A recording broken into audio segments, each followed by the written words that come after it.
Thank you for this comment because exactly you're right. It actually would be cultural continuation and retention and not influence or derivative because to some extent that kind of connotates it being separate and not one and the same.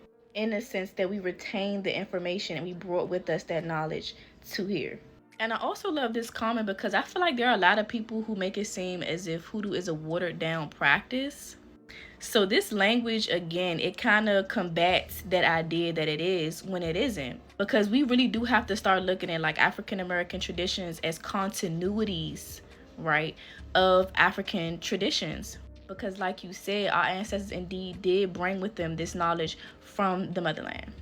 And this makes me think about when I first learned about how a lot of Europeans, when they were essentially getting enslaved folk from the continent and bringing them to certain areas in the US to cultivate certain crops, they were very clear about who they were bringing from where on the continent based on the knowledge that they knew. Particularly folk in the low country south, right, where rice cultivation was one of the key crops as it related to enslavement, even things like indigo.